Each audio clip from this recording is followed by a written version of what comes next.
Saudamos a todos com a paz do Senhor. Hoje nós estamos meditando no Evangelho segundo Marcos capítulo 3, do verso 16 ao 19. O nosso tema, as aparências enganam. O texto bíblico nos diz assim: estes são os 12 que ele escolheu: Simão, a quem deu o nome de Pedro, Tiago, filho de Zebedeu, e João, seu irmão, aos quais deu o nome de Boanerges, que significa filhos do trovão, André, Filipe, Bartolomeu, Mateus, Tomé, Tiago, filho de Alfeu, Tadeu, Simão o Zelote e Judas Iscariotes, que o traiu.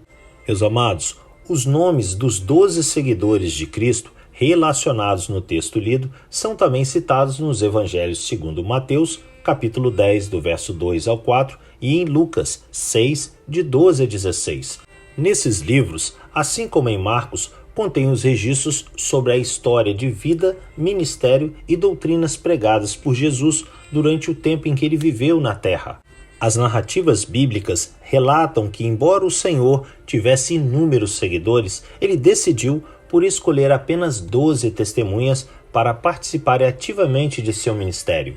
São vários motivos dele optar pelo número de 12, começando pela relação profética com as 12 tribos de Israel, passando pelo fato de que essa quantidade de pessoas naqueles dias era considerado o suficiente para servirem de testemunhas sobre o que tinham visto, sem serem acusados de estarem sendo iludidos pelo seu mestre, até chegar ao ponto de que 12 seria o número ideal de pessoas para iniciar a igreja primitiva e anunciarem a mensagem salvadora além do território de Israel, alcançando outros povos e nações.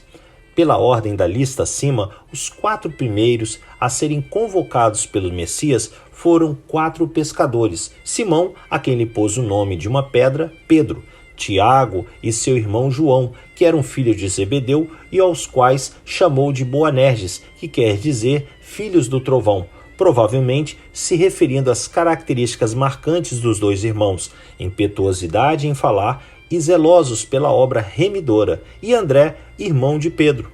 Depois foi a vez de Mateus, que antes era funcionário público do Império Romano na função de cobrador de impostos, que também tinha o nome de Levi. Tomé, também chamado de Dídimo.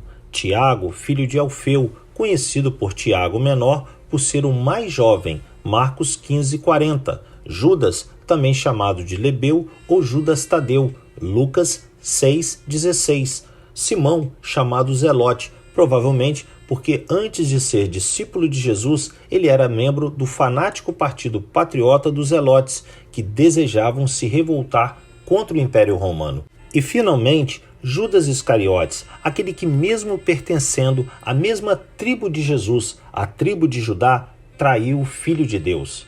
Embora roubasse, Judas Iscariotes devia ter boa reputação, porque a ele era confiado a bolsa de dinheiro do grupo. Ele foi levantado para o apostolado pelo próprio Senhor, caminhou e esteve próximo ao Mestre e dos outros 11 durante 3 anos. Mesmo assim, isso não foi o suficiente para o impedir de pecar e trair o Messias.